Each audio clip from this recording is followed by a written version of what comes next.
Hello students, स्वागत है आपका हमारे नए वीडियो में। हम पढ़ रहे थे 11वीं कक्षा के जीव विज्ञान का 5वां अध्याय, जो कि है पुष्पी पादपों की आकारिकी यानी कि मॉर्फोलॉजी ऑफ फ्लावरिंग प्लांट्स।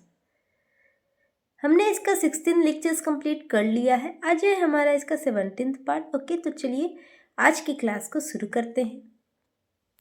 सबसे पहले आता है प्रस्तुति, यानी कि जो आज का हमारा वीडियो लेक्चर चलेगा उसमें हम कौन सा टॉपिक कवर करेंगे। तो यहाँ पर एनसीईआरटी फॉलो किया गया है। जैसे जैसे एनसीईआरटी में टॉपिक्स कवर किए गए हैं, बिल्कुल उसी सीक्वेंस में सारे वीडियोस में सारा टॉपिक कवर किया जा रहा है। ठीक है, बिल्कुल जैसे एनसीईआरटी में दिया गया है। तो आज का हमारा टॉपिक रहेगा एक बीज पत्री बीज का परिचय, फिर बाहरी संरचना, उसके बाद पढ़ेंगे हम भ्रूणपोष यानी एंडोस्पर्म, उसके बाद भ्रूण की संरचना देखेंगे, फिर स्क्यूटेलम के बारे में जानकारी प्राप्त करेंगे और फिर सुरक्षात्मक आवरण यानी प्रोटेक्टिव सीड्स के बारे में पढ़ेंगे। ओके, तो चलिए एक एक कर सारे टॉपिक्स पढ़ते हैं। सबसे पहले आता है एक बीज पत्री बीज का परिचय। सामान्य विशेषताएं क्या है। एक बीज पत्री बीजों में प्रायः एक ही बीज पत्र होता है। अधिकांश एक बीज पत्री बीज भ्रूणपोषी यानी एंडोस्पर्मिक होता है। इनमें भोजन का मुख्य संग्रहण भ्रूणपोष में होता है। बीज जो है वो सामान्यतः छोटा, कठोर और संकुचित संरचना वाला होता है। ओके, यहाँ पर इसकी सामान्य विशेषताएं बताई गई हैं, यानी कि एक बीज पत्री बीज वे होते हैं जिनमें केवल एक ही बीज पत्र पाया जाता है। आप इसे ऐसे समझ सकते हैं जैसे कि किसी कमरे में एक ही बड़ा तकिया हो, जबकि द्विबीजपत्री में दो होते हैं, जो कि आपने पढ़ा था। ओके, इन बीजों में क्या होता है, ज़्यादातर भोजन भ्रूणपोष ठीक है एंडोस्पर्म में जमा रहता है, इसलिए इनका बीज पत्र जो है वो बहुत मोटा नहीं होता है।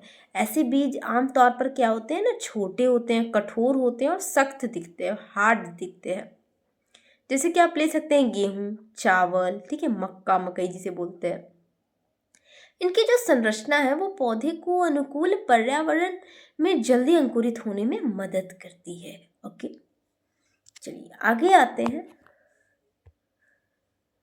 अपवाद क्या है। अभ्रूणपोषी बीज, कुछ अपवाद भी आते हैं। कोई भी चीज़ आप पढ़ते हैं तो उनमें कुछ ना कुछ अपवाद जरूर आते हैं। कुछ एक बीज पत्री बीज अभ्रूणपोषी भी होते हैं। प्रमुख उदाहरण आ जाता है ऑर्चिड, ठीक है, उसके बीज जो होते हैं। इन बीजों में भ्रूणपोष अनुपस्थित या अत्यंत कम होता है। इन्हें अंकुरन के लिए बाहरी पोषण की जरूरत होती है। ठीक है, यानी कि इनका जो अंकुरन होता है ना, उसके लिए क्या होता है, बाहरी कोई जैसे बाहरी पोषण की ज़रूरत होती है, क्योंकि इसमें एंडोस्पर्म नहीं होता है। यहाँ पर अब देखिए, जैसे कि हालांकि आप अधिकांश एक बीज पत्री बीजों में भ्रूणपोष होता है, लेकिन कुछ यहाँ पर एक तरह से हम बोलते हैं ना कि अपवाद होते हैं। ठीक है, तो उदाहरण के लिए ऑर्किड के बीज हैं, ठीक है, इनका बीज इतना छोटा होता है कि उसमें भ्रूणपोष लगभग नहीं के बराबर पाया जाता है। इसलिए ऑर्किड के बीज जो होते हैं अपने आप अंकुरित नहीं हो पाते हैं, उन्हें बाहर से पोषण चाहिए होता है। इन्हें ऐसे समझिए जैसे कि कोई बच्चा बिना दूध के नहीं पल सकता है, ठीक है, तो उसे हर समय बाहर से भोजन चाहिए। इसीलिए ये बीज जो है वो स्वाभाविक रूप से फफूंद, ठीक है, फंगस जो बोलते हैं, फफूंद जो होता है ना, उससे सहजीविता बनाए रखते हैं। ठीक है, चलिए ये समझ लिए। आगे आते हैं बाहरी संरचना। अब देखिए बीजावरण। बीजावरण क्या होता है, सीड कोट पतला और झिल्लीदार होता है, मेम्ब्रेनस जिसे बोलते हैं। मक्का जैसे अनाजों में स्पष्ट रूप से दिखाई देता है। बीजावरण फल भित्ति के साथ संगलित यानी फ्यूज्ड होता है। बीज को बाहरी क्षति से बचाता है। ठीक है, यानी कि आप समझ सकते हैं कि एक बीज पत्री बीजों का बीजावरण सामान्यतः पतला, छिल्लीदार और चमकीला होता है। जैसे कि मकई में आप देख सकते हैं, मकई का जो दाना होता है, अगर आप उसे ध्यान से देखें तो ऊपर एक पारदर्शी सी परत दिखती है, ठीक है, वही बीजावरण होता है। इस जो झिल्लीदार परत होता है ना, उसका काम है बीज को बाहरी आघात, यानी बाहरी आघात हो गया, पानी की कमी या फिर कीटों के नुकसान से क्या होता है, उसे बचाना होता है। यह परत जो है इतनी पतली होती है कि कई बार फल भित्ति के साथ जुड़ भी जाती है, ठीक है, अटैच्ड हो जाती है, जिससे कि बीज और फल अलग अलग पहचानना थोड़ा कठिन लगता है। आप पिक्चर में देख सकते हैं भ्रूणपोष कितना बड़ा है, ठीक है, क्योंकि इसमें भ्रूणपोष बहुत ज़्यादा होता है। फिर स्क्यूटेलम, जिसके बारे में हम आगे पढ़ेंगे, प्रांकुर चोल और प्रांकुर, ठीक है। यहाँ पे आप समझ सकते हैं सारा बीजावरण भी दिया हुआ है, ठीक है।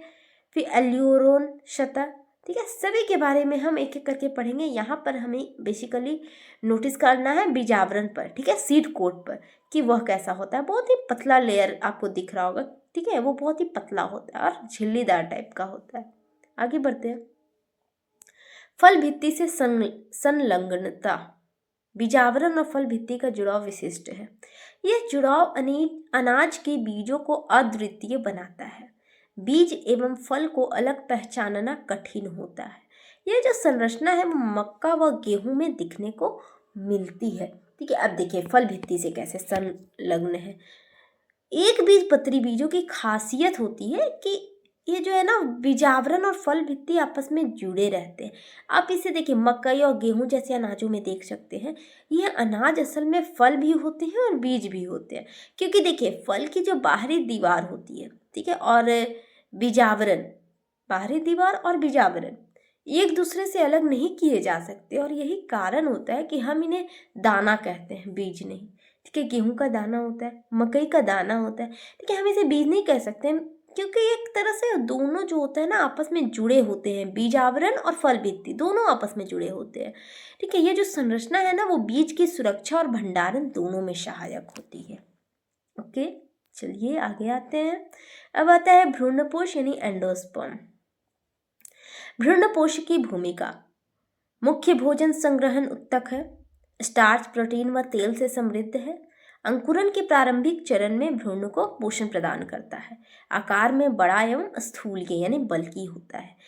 आप यहाँ पे भ्रूणपोष का चित्र भी देख सकते हैं, एनसीईआरटी का ही ये चित्र है, ठीक है। एक बीजपत्री बीजों में क्या होता है कि भ्रूणपोष सबसे महत्वपूर्ण हिस्सा होता है। ये जो हिस्सा है वो स्टार्च, प्रोटीन और तेल से भरपूर होता है, और इसी वजह से गेहूं और चावल जैसे अनाज हमारे भोजन का मुख्य स्रोत है। भ्रूणपोष को आप समझ सकते हैं जैसे कि उसको पौधे का एक तरह से भोजन टैंक भी कहा जाता है, क्योंकि अंकुरन के शुरुआती दिनों में क्या होता है ना कि भ्रूण इसी से भोजन प्राप्त करता है। इसका आकार भी बड़ा और भारी होता है, जिससे कि यह बीज का अधिकांश भाग जो है वो घेर लेता है। तो भ्रूणपोष आप पिक्चर में देख सकते हैं, काफी जगह भी लेता है। ओके, चलिए आगे आते हैं। एल्यूरोन शता। भ्रूणपोष की सबसे बाहरी प्रोटीनी परत यह भ्रूणपोष और भ्रूण के बीच विभाजन करती है। एंजाइम स्वरित करती है, ठीक है, स्रावित करती है, जो भोजन को विघटित करते हैं। अंकुरन के समय भोजन शुहवाय रूप में उपलब्ध कराती है, ठीक है। जब हम देख रहे हैं एल्यूरोन, मैंने बोला था एक एक करके सारे को हम अच्छे से पढ़ेंगे।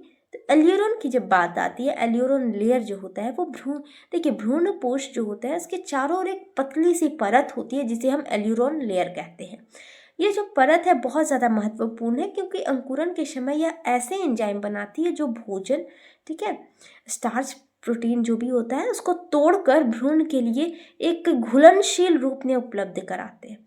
आप इसे ऐसे समझिए जैसे कि माँ जो है वो खाना बनाकर छोटे टुकड़ों में काट कर बच्चे को देती है ताकि वह आसानी से खा सके, तो यही काम यह भी करता है।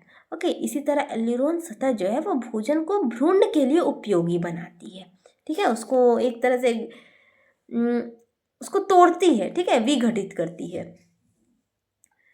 ठीक है। तो एल्यूरोन सतह आप देख सकते हैं कि बाहरी प्रोटीनी परत उसे बोलते हैं, ठीक है। चलिए, भ्रूणपोष के बाहर जो होती है उसको एल्यूरोन लेयर बोलते हैं। आगे आते हैं। भ्रूण की संरचना। भ्रूण का स्थान भ्रूणपोष के एक किनारे के खांचे यानी ग्रूव में स्थित होता है। भ्रूण की बात हो रही है। आकार में छोटा लेकिन अत्यंत महत्वपूर्ण है। बीज पत्र यानी स्क्यूटेलम के संपर्क में रहता है और भ्रूणपोष से पोषण प्राप्त करता है। अब इसे जो पोषण होता है वो कहाँ से मिलता है, तो भ्रूणपोष से मिलता है। यानी कि एक बीजपत्री बीज में भ्रूण थोड़ा किनारे की ओर दबा हुआ पाया जाता है, जैसे कि किसी बड़े बैग में रखा एक छोटा सा पाउच, ठीक है। यह भ्रूणपोष के किनारे बने ग्रूव में सुरक्षित रहता है, ठीक है। यह आकार में छोटा भले ही हो, लेकिन यही जो है वो पूरा पौधा बनाता है। इसका नज़दीकी संपर्क किससे होता है, स्क्यूटेलम से रहता है, जिससे कि क्या होता है, इसे भोजन मिलता है। ये भ्रूण का स्थान हो सकता है। आप देख सकते हैं भ्रूणपोष कितना बड़ा सा जगह में, ठीक है, और भ्रूण आप देख सकते हैं छोटा सा है, लेकिन क्या होता है, भ्रूण ही जो होता है वो पूरा का पूरा पौधा बनाता है। चलिए आगे आते हैं। भ्रूणीय अक्ष क्या है?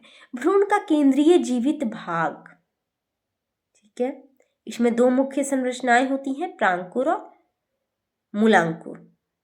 स्क्यूटेलम के आधार पर जुड़ा रहता है, नए पौधे के विकास का आधार होता है। अब भ्रूणीय अक्ष की बात हो रही है, ठीक है, प्रांकुर और मूलांकुर। यहाँ पर देखिए, जब प्रांकुर मूलांकुर हमने पिछले वीडियो में भी पढ़ा था, ठीक है, पिछले लेक्चर में भी हमने इसके बारे में बात की थी, तब हम द्विबीजपत्री पौधे की बात कर रहे थे, ठीक है। यहाँ पे है एक बीजपत्री पौधे, ठीक है। तो भ्रूणीय अक्ष जो होता है ना, वो भ्रूण का सबसे महत्वपूर्ण हिस्सा होता है।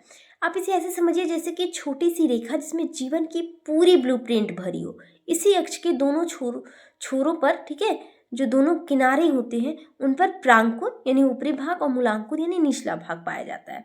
यह अक्ष ही होता है जो कि आगे चलकर पूरा पौधा बनाता है, जड़ भी और तना भी, ठीक है, जो कि मैंने बताया था, ठीक है। प्रांकुर तना, पत्तियां या जो भी होता है वो बनाता है, मूलांकुर क्या करता है, जड़ बनाता है। ये जो है स्क्यूटेलम के आधार से जुड़ा होता है और यही जो स्क्यूटेलम होता है उसी से इसे क्या होता है, पोषण उपलब्ध होता है, ठीक है, क्योंकि स्क्यूटेलम भ्रूणपोष की मदद से उसे पोषण देता है। चलिए, ये भी हो गया। स्क्यूटेलम क्या होता है? स्क्यूटेलम का स्वरूप क्या है? एक बड़ा ढाल जैसी संरचना वाला बीजपत्र, केवल एक बीजपत्री बीजों में पाया जाता है। भ्रूण और भ्रूणपोष के बीच अवशोषण सतह बनता है। पोषण संचरण में अत्यंत महत्वपूर्ण होता है। ओके, यहाँ पर देखिए, आप पिक्चर में स्क्यूटेलम देख सकते हैं। स्क्यूटेलम जो होता है ना, वो एक बीजपत्री बीज का एक विशेष और अद्वितीय बीजपत्र होता है। इसका आकार एक तरह से ढाल जैसा होता है, इसलिए यह देखने में थोड़ा चपटा और चौड़ा लगता है, ठीक है। यह भ्रूण और भोजन भंडार यानी भ्रूणपोष के बीच एक अवशोषण सतह की तरह काम करता है। जैसे कि स्पंज, एक तरह से स्पंज पानी सोखकर आगे पहुंचाता है, वैसे ही बिल्कुल स्क्यूटेलम करता है। स्क्यूटेलम क्या करता है, भोजन को सोखकर भ्रूण तक पहुंचाता है। भ्रूणपोष से क्या करता है, भोजन को लेता है, ठीक है, सोखता है उसे और वो भ्रूण तक पहुंचाता है, ठीक है। इसकी भूमिका भी हम देख लेते हैं।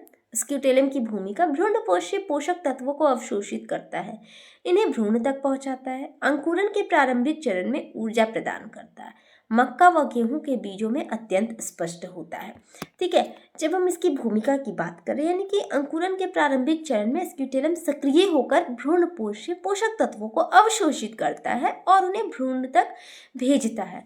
और जो यही भोजन है वो भ्रूण को क्या करता है, बढ़ने और नए पौधे में बदलने के लिए ऊर्जा प्रदान करता है।